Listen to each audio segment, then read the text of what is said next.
Good afternoon, respected judges and my dear friends. My name is Haracharan. I am from degree second year. My scientific research paper topic is India's foreign policy post 2014, its challenges and opportunities. So, first of all, what exactly is meant by a foreign policy? A foreign policy or external policy is a set of strategies and actions which is followed by a country in its interactions with other countries and international organizations. And as everything has, this foreign policy also has some of the objectives like defense priorities, security interests, economic benefits, humanitarian assistance, strategic support, and geopolitical interests. So any country wants to protect all these interests and frame their foreign policy. And there are several factors which influences a country's foreign policy, like the domestic situation in their countries and behavior of other countries towards their country and geopolitical strategies. As you all know, India has been following an independent foreign policy since over 77 years, prioritizing our national interests, national security and economic development. And the situation of the current world order is so disturbed with the COVID-19 pandemic, digital vulnerabilities and maritime security issues, cyber crimes, poverty, unemployment, inequalities, energy crisis, food crisis, among others. But India as a nation has the capacity and capabilities to contribute a lot to the world in various ways. But how is India going to navigate through all these dilemmas? India's foreign policy has some principles like respect for sovereignty and territorial integrity, non-interference in internal affairs, commitment to peace and stability, solidarity with the global south, equality and mutual benefit, and cultural diplomacy. Dr. Subramaniam Jaishankar, the External Affairs Minister of India, has divided India's foreign policy into 6 phases. The first phase is optimistic non-alignment and guiding the third world nations for an equitable world. As India became a newly independent country in those times, the then government of India had opted for non-alignment, which is not taking any side, be it the US or the USSR. And we basically gave priority for protecting our sovereignty. The second phase is realism and recovery. After experiencing 3 gruesome wars with China and Pakistan in 1962, 65 and 1971, our foreign policy has shifted to realism and recovery. The third phase is the phase of regional accession and the collapse of USSR in 1991. And also India experienced an economic collapse in the year 1991 that led to LPG reforms.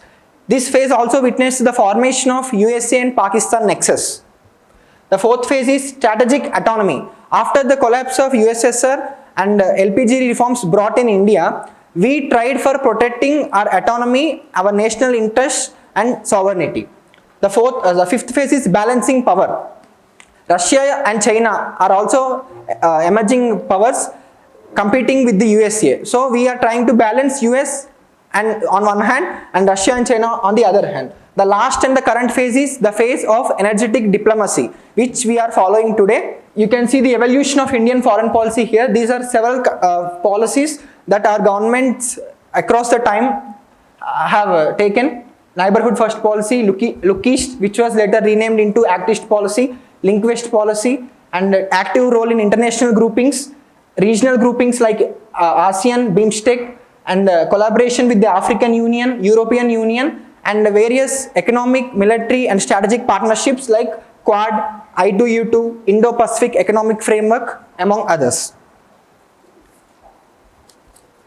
So what led to the change and shift in foreign policy across the decades? The first one is our first foreign policy was called Nehruvian foreign policy because of the foreign policy developed by our first Prime Minister Jawaharlal Nehru. As I already said earlier, because of the bipolar nature of the international world order, we opted for non-alignment. Later we shifted our policy because of the unipolar world created after the collapse of USSR in 1991. The third one is after the introduction of LPG reforms, Because of the growing globalization, interconnectedness and dependence on other countries, we have shifted our foreign policy. And the last and newly added one is impact of technology on state, on people and institutions. Next, achievements post 2014. First of all, evolving a foreign policy is not new to India, because even in ancient times, rooted back to our civilizational past, ancient kingdoms have contributed a lot to the world thought and culture in different ways.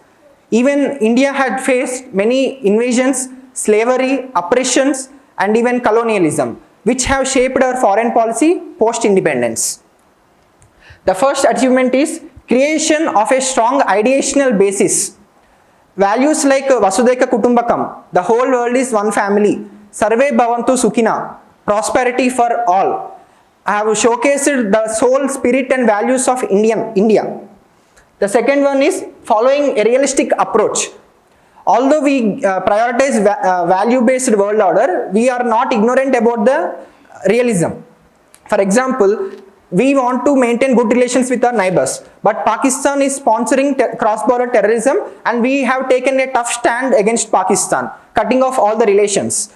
And when it comes to China, our approach has changed a little bit. We are trying to engage with China because we have to compete and cooperate with China as it is an unavoidable neighbor. And third one is key role in decision making in various international organizations. Today we are a kind of norm setter in the international world, because whatever India says, many of the third world countries are backing our stand. And fourth one is influence on the global south. As I have already mentioned, we are emerging as the voice of global south today. We are establishing strong economic, political, cultural, military and diplomatic ties with South America, Africa and Southeast Asian nations. The fifth one is balancing power. We are receiving foreign direct investments from US and Western countries, and at the same time we are maintaining good trade relations with Russia, purchasing oil and gas from it, and also being a largest trade partner with China on the other hand. The sixth one is Indian diaspora. As we have already seen in the India soft power, our country has the largest diaspora across the world, and they are shaping the politics, economy and culture of the host countries. Our government is also trying to assist them whenever they need. For example, evacuations during the Russia-Ukraine war or Sudan civil war or the Middle East crisis. Our government is prioritizing the safety and security of Indian diaspora, but several challenges are threatening our foreign policy, like border disputes. The first one is border disputes. As Atal Bihari Vajpayee, former Prime Minister, said, we can choose friends, but we cannot choose our neighbors. So we have to coexist with both Pakistan and China. Second one is Chinese influence. As we already came to know about it in our IR classes, I don't want to elaborate much on it. The Belt and Road Initiative and debt trap diplomacy of China are a kind of neo-colonial initiatives. So it is posing a large challenge to India, because around 150 countries are part of Chinese initiatives. The third one is extended neighborhood, which means the Middle East and Central Asian countries. The regional conflicts and growing political uncertainty in the Middle East and Central Asian countries are posing great challenges, because these are one of the crucial transit routes in the whole world. And fourth one is the Western dominance and influence on the international organizations like Conference of Parties, WTO, IMF, World Bank and other key institutions. So we have to tackle the Western influence, putting forward the interests of third world countries. Fifth one is terrorism, one of the most significant challenges that the world is facing today, with the emergence of several terrorist organizations like ISIS, Al-Qaeda and Mujahideen in the past 2 decades.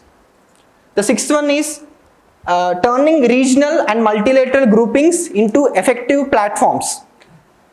Groups like G20 or BIMSTEC, SAARC ASEAN, Shanghai Cooperation Organization. These groups must not remain as a mere platforms for discussions and deliberations. They should turn into platforms of action and commitment. And also balancing the interests of all stakeholders remains a significant challenge. The seventh one is global crisis in governance. As you have already seen the Russia-Ukraine war or the Middle East crisis, Israel versus Palestine or Iran versus US, and civil wars and insurgencies in the African nations, they are posing great challenges. How India is going to tackle them remains a significant thing to discuss. And despite all these challenges, we have some opportunities. The first one is our population demographic dividend. As you all know, over 50% of India's population is under the age of 25 years.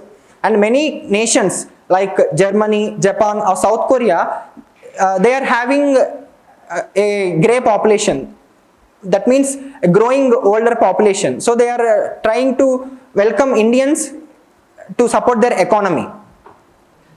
And India is going to have the advantage of demographic dividend for at least for the next 30 years. So we have to utilize that opportunity. Second one is dialogue and diplomacy. So the best example is engaging with China. Despite having political differences with China, we are still continuing the economic ties and also want to maintain peace and tranquility across the LAC. For example, the recent disengagements on the border of Aksai Chin and discussions on the renewal of Manas Sarovar Yatra are a positive signs towards this dialogue and diplomacy. The third thing is assisting a neighborhood. As part of a neighborhood first policy, India is assisting our neighbors to build infrastructure, to improve people-to-people connections, and assisting in capacity building and humanitarian aid to the small neighbors. The fourth one is peace talks. India is being welcomed by different countries, including Russia or Ukraine or some of the Middle East countries, to play an active role in mediation, because India is one of the very few countries having good relations with almost everyone in the world. We must utilize that opportunity as a mediator, because we are aspiring to be a superpower in the future. The fifth one is leader of the global south. So as I have already mentioned, India is actively being the voice of underdeveloped and developing countries of the third world. So we have to promote and advocate for a fair and equitable world order. The sixth one is global counter-terrorism. India has been the victim of terrorism since many years, and also we have a good experience in countering the terrorism, in countering cyber crimes or money laundering or terror funding. So India has to take an active role and bring together all the countries of the world to tackle terrorism. So India is evolving, India is having a foreign policy that is ever evolving, efficient, as per the required conditions of the contemporary times. And we have seen remarkable achievements and milestones as part of the journey. The inflow of capital, technology, ideas, people and innovations are going to turn our country into one of the leading economies as well as superpowers in the near future. And we are advocating for a fair, equitable and multipolar world order, projecting ourselves as the Vishwa Bandhu and Vishwa Guru. Thank you.